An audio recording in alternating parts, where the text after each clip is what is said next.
nos encontramos en la estación experimental de la Facultad de Ciencias Agrarias y Forestales, que depende de la Universidad Nacional de La Plata.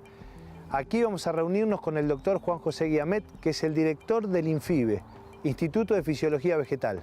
Vamos hacia la dirección donde nos va a recibir. Juan José. Hola, ¿qué tal? Gracias por recibirnos. No, por favor, gracias a usted por la visita. Un lugar divino para encontrar. Sí, la verdad que es muy agradable. Nosotros pasamos bastante tiempo acá trabajando y en algún sentido somos privilegiados de poder trabajar en este entorno, ¿no? Claro.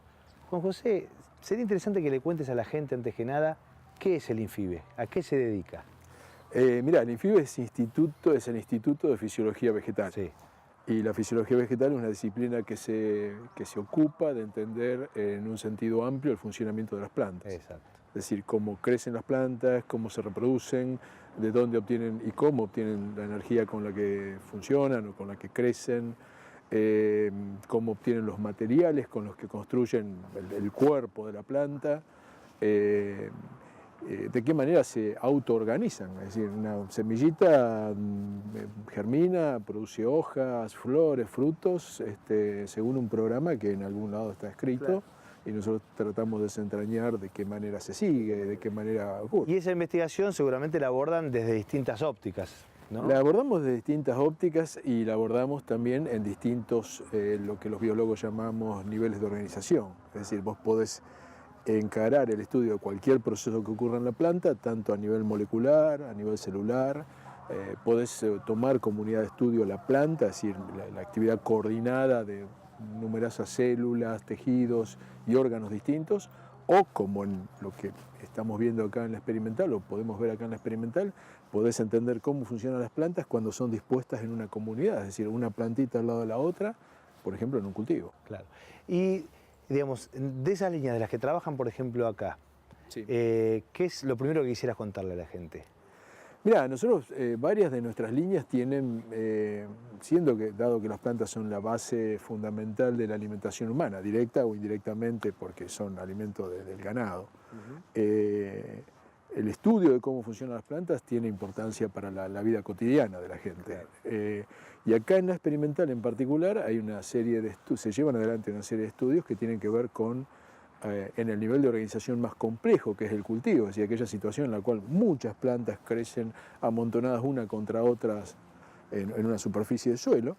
Nosotros acá estamos estudiando procesos fisiológicos que ocurren en los cultivos y que son importantes determinantes del rendimiento, es decir, de la producción de esos cultivos. ¿Esa es la investigación que lleva adelante el doctor Tambuzzi? Un ejemplo muy bueno de ese tipo de investigaciones es lo que estuvimos viendo con el doctor Tambuzzi. Si te parece, vemos las imágenes y seguimos charlando. Dale.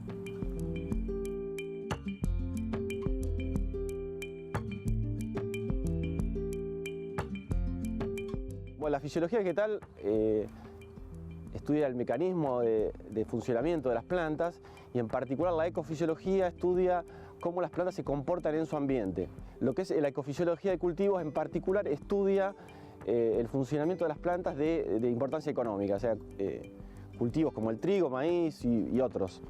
La mejora genética que se ha hecho de los cultivos de forma tradicional ha sido de tipo empírica, o sea, se selecciona básicamente por rendimiento sin conocer muchas veces las causas fisiológicas que explican este mejor comportamiento. La ecofisiología vegetal de cultivos intenta conocer estas causas para aportar información a los mejoradores, que son los técnicos que realmente seleccionan mejores variedades de tal o cual cultivo. Si un investigador encuentra que un mejor comportamiento ante situación de sequía de un cultivo se relaciona con raíces más profundas y a la vez encuentra que ese rasgo ya se manifiesta tempranamente en estado de plántula, como estas que tenemos aquí, uno puede cambiar la escala de estudio y dejar de hacer estudios a campo y analizar gran cantidad de variedades, por ejemplo, analizándole la raíz a una escala más pequeña, más reducida. Este sería, digamos, un ejemplo hipotético de cómo la ecofisiología vegetal puede aportar a la mejora analítica.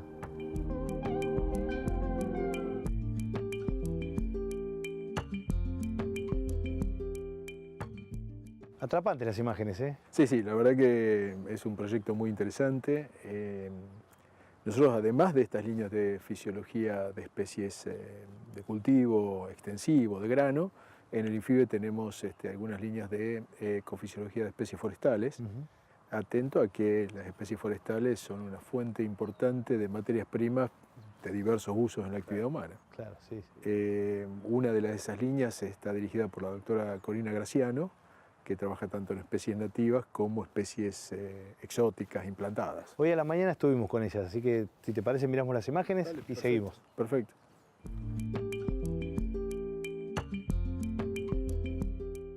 Principalmente nuestras líneas de trabajo las podemos dividir en dos grandes campos: la fisiología forestal aplicada a especies de cultivo y la fisiología vegetal aplicada a especies nativas. Principalmente yo estoy trabajando con especies nativas de la selva misionera. En el caso de los sauces hay algunos clones que toleran más la inundación que otros. Estudiar por qué esos clones toleran más la inundación va a ser un insumo necesario para el mejoramiento genético de los sauces. Bueno, los álamos necesitan mucha agua para crecer. ¿Qué clones son los que toleran la sequía? Que últimamente con el cambio climático global se van dando algunas situaciones de sequía en ambientes donde antes no había.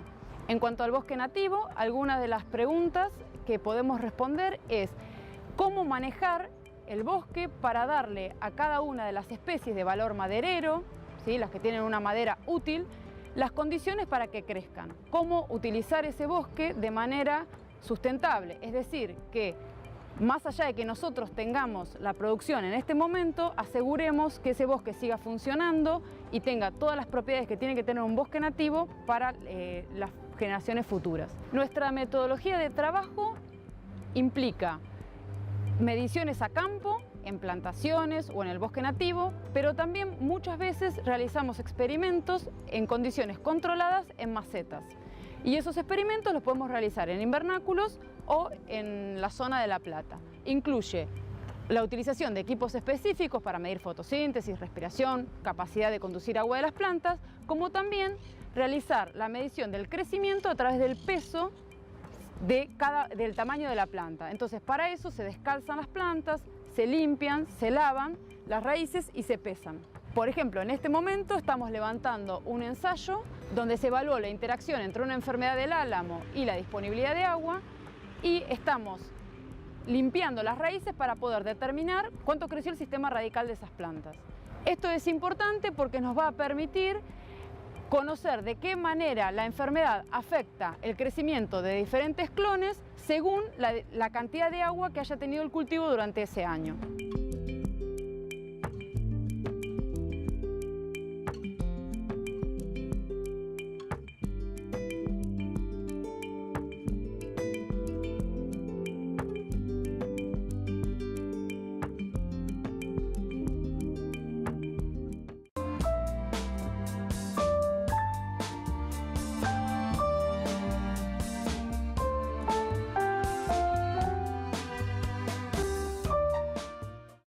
Juan José, estábamos charlando antes del corte y nos contabas algunas de las líneas de investigación que se desarrollan en el instituto.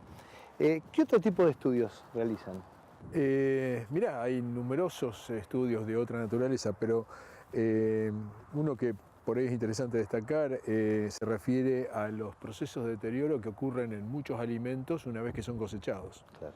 Hay numerosas frutas, hortalizas, y creo que es una experiencia que todo el mundo tiene, productos que se deterioran incluso en la heladera. Claro, sí, sí. Y eso implica pérdidas muy importantes de productos que ya han sido cosechados, producidos, donde se ha invertido un montón de tiempo, insumos.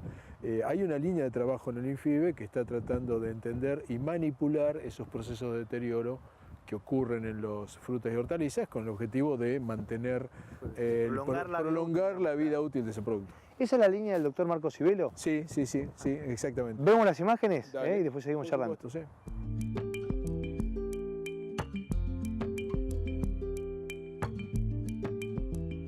Y la idea es tratar de prolongar la vida en estante de frutas y de hortalizas, y también de recuperar la mayor cantidad de la producción posible.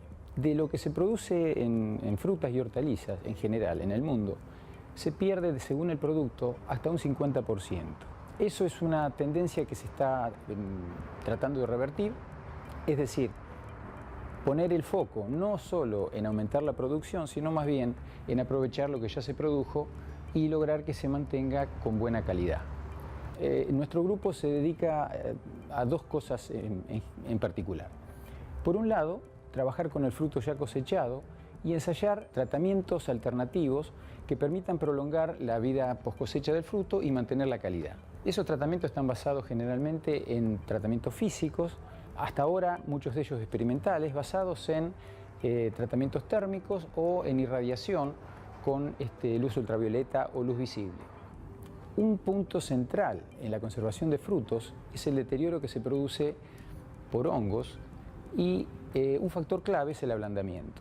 La idea que hemos tenido es tratar de provocar un bloqueo generalizado de ese proceso de degradación de la pared celular en el fruto. Estas plantas han sido transformadas con una proteína que es inactiva sobre la pared celular y que nuestra hipótesis es que va a permitir bloquear la degradación de la pared celular y por lo tanto el ablandamiento. Todavía estamos en la etapa de generación de las plantas, no tenemos el resultado definitivo, pero resultados previos indican que nuestra hipótesis, nuestra estrategia ha sido efectiva en alterar diversas características de las plantas. Vamos a tener que esperar unos meses o tal vez un año más hasta comprobar si nuestra hipótesis funcionó y si esta estrategia podría ser utilizada para controlar el ablandamiento de un fruto y extender la vida post cosecha.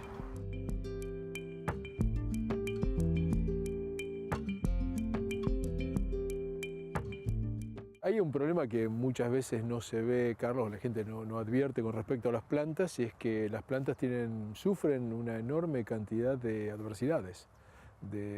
Y a diferencia de los animales, que podemos movernos de un lado a otro y buscar mejores condiciones, las plantas tienen que enfrentar todas las adversidades que se les presentan en el lugar donde nacieron.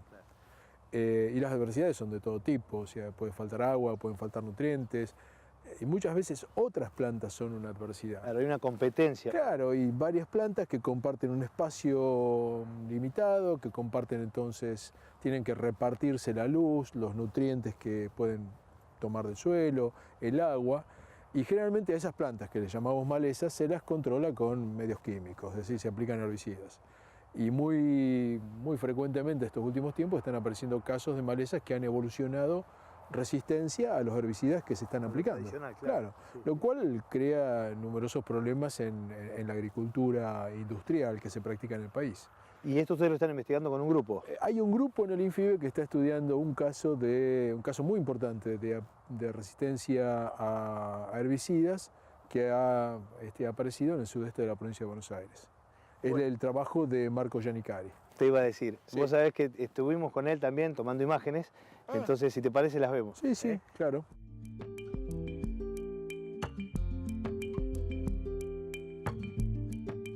Las malezas son aquellas plantas que crecen en lugares donde la gente no quiere que crezcan. En los campos agrícolas, las malezas provocan pérdidas de rendimiento y además complican otras tareas como la cosecha, y la pérdida de calidad también está asociado a las malezas. Tradicionalmente, o al menos desde los últimos 30, 40 años, el control de las malezas se ha basado en la utilización de herbicidas. En los últimos 15 o 20 años, los herbicidas han comenzado a fallar, es decir, hay malezas que han resistido a los herbicidas y por lo tanto en muchos campos agrícolas encontramos malezas que sobreviven a las aplicaciones de los herbicidas. Hemos trabajado en aspectos fisiológicos y genéticos que permiten desarrollar algunas estrategias de manejo sustentables, no basado únicamente en el control con herbicidas. El glifosato es un ejemplo de un herbicida y que es utilizado en los campos agrícolas para matar todo excepto la soja resistente al glifosato. En este ambiente, algunas malezas, como el caso particular de raigás, que estudio yo, es resistente también al glifosato. Entonces tenemos el cultivo creciendo conjuntamente con la maleza. Estamos trabajando para tratar de ver cómo podemos incorporar algunas técnicas que nos permitan controlar desde otra manera, sin utilizar glifosato, mantenerlas en un nivel no perjudicial a nuestras malezas. Tratar de incorporar otros aspectos que nos permitan convivir con las malezas sin que podamos ver a las malezas como un enemigo y empezar a buscar aquellos aspectos que nos permitan incorporarlas a la producción.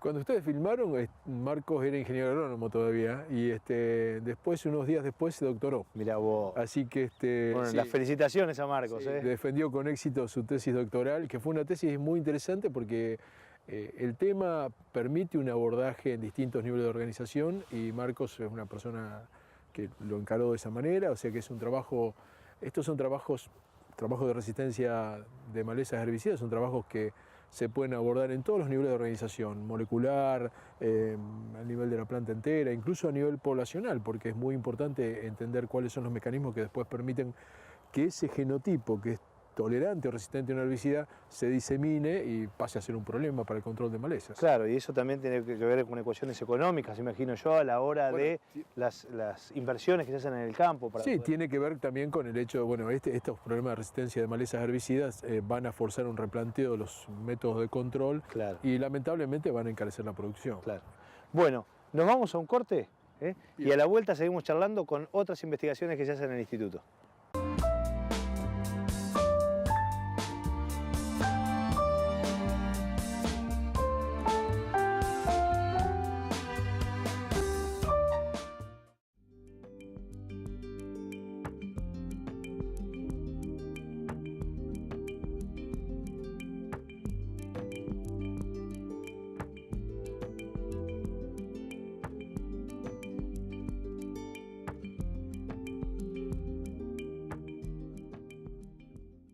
Recién terminamos de ver en el bloque anterior imágenes de otras de las líneas de investigación que tiene el instituto. Nos gustaría que nos sigas contando qué más hay antes de que nos cuentes de la tuya. Sí, no, hay numerosas líneas de investigación. Hay una línea muy importante que estudia interacciones entre plantas y microorganismos. Las plantas viven rodeadas de microorganismos, con algunos establecen relaciones de cooperación, con otros tienen relaciones antagónicas. Y tenemos una línea muy importante de investigación básica que trata de indagar sobre bases moleculares del desarrollo de las plantas. Este es un ambiente idílico y muy agradable, pero a los efectos de la investigación acá tenemos un problema y es que hay muchas variables influenciando cada uno de los procesos que estudiamos. Claro. Y entonces a veces tenemos que recurrir a sistemas más reducidos para poder aislar una variable y estudiar su impacto sobre el funcionamiento de la planta. Hemos visto que hay un grupo que investiga con algo que denominan hidroponía. Claro, ese es un ejemplo de lo que estaba diciendo, es decir, es un sistema en el cual uno reemplaza el suelo por una solución con sales minerales, de manera que uno puede manipular las sales que están disponibles o los elementos que están disponibles para las plantas. Y ver así cómo su variación repercute o no en distintos procesos de la fisiología de la planta, ¿sí? ¿Vemos las imágenes y seguimos llevando? Sí, sí, interesante.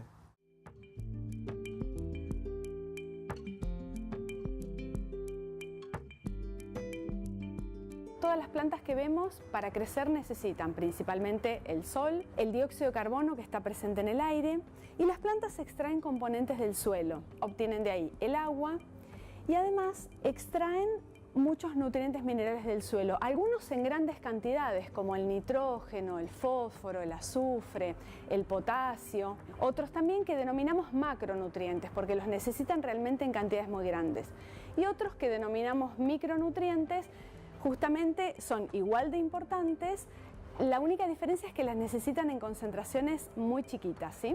Entonces se extraen de esos muy poquitos. Todos son indispensables, sin alguno de estos nutrientes las plantas no crecen. Para nosotros es importante que las plantas crezcan bien para obtener un buen rendimiento. Y además hay algo importante que también es la nutrición humana. Todos estos nutrientes minerales entran en lo que sería la cadena trófica a través de las plantas. Es decir, ellas los extraen del suelo, lo incorporan, puede ser en las hojas, en los frutos o en las semillas que nosotros después ingerimos y ahí terminamos incorporando los nutrientes que nosotros también necesitamos para crecer, etc. Cuando nosotros queremos estudiar los nutrientes minerales, muchas veces nos interesa trabajar en condiciones bien controladas. Para eso recurrimos a lo que se conocen como cultivos hidropónicos. ¿Qué significa? Preparo una solución con agua de muy buena calidad y le agrego todos los nutrientes, ¿sí? Yo acá tengo una lista, ¿sí?, de todos los nutrientes que necesito, las concentraciones, los macro, los micro, etc. Y con esa solución bien controlada hago crecer las plantas. Esto nos permite trabajar con toda la parte aérea, con las hojas, evaluar distintas cosas. Y una ventaja que tiene con respecto al suelo es que muy fácilmente podemos sacar y obtener la raíz, observar cómo están creciendo. La raíz la obtenemos muy limpia, a diferencia de lo que uno obtendría si trabaja con suelo. Y después ahí es donde uno empieza a jugar un poquito. Le saco uno de los nutrientes y veo qué pasa, cómo crece la planta, qué factores influyen en eso, o le agrego en exceso alguno. Entonces ahí voy obteniendo los distintos resultados, ¿sí?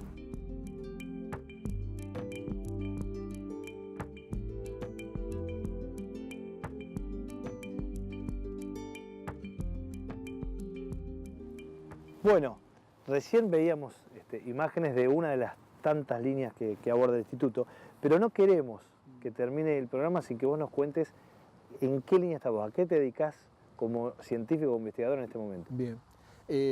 Mira, yo tengo una línea de hace un montón de tiempo que está enfocada al estudio de la senescencia de las hojas. Y es un proceso que involucra que caiga la actividad fotosintética y por lo tanto esto implica que puede ser un proceso limitante del rendimiento de los cultivos.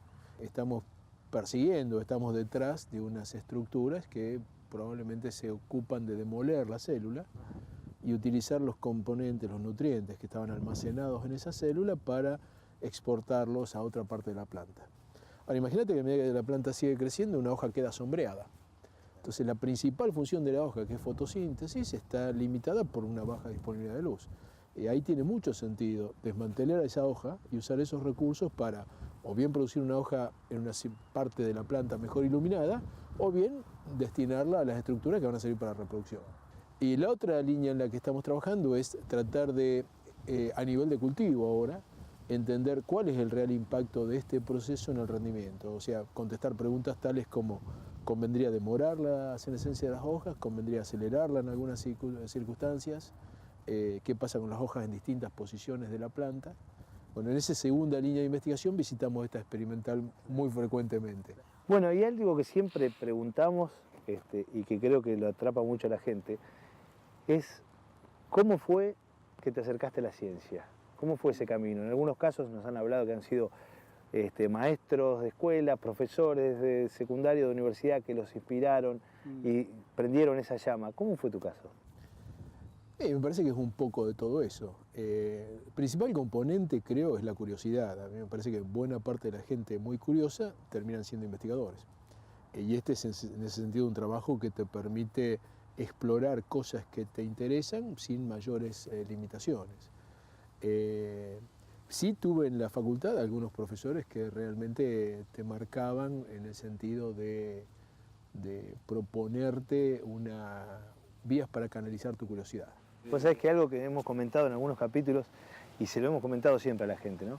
Que encontramos ese hilo, esa curiosidad, ese afán por saber cómo, cuándo, por qué ocurren las cosas, y que es maravilloso que eso está casi innato en el ser humano, porque lo vemos en los chicos que se acercan al CONICET, al CCT, cuando se hacen eventos para descubrir la ciencia, tienen esa curiosidad en forma natural. Lo ves en todos los chicos. Cuando nosotros hemos hecho actividades con chicos de nivel primario, vos ves que realmente la curiosidad y la libertad para plantear preguntas, aun las que puedan parecer más descabelladas, es innata en el ser humano. Es una cosa que surge, prácticamente todos los chicos lo tienen.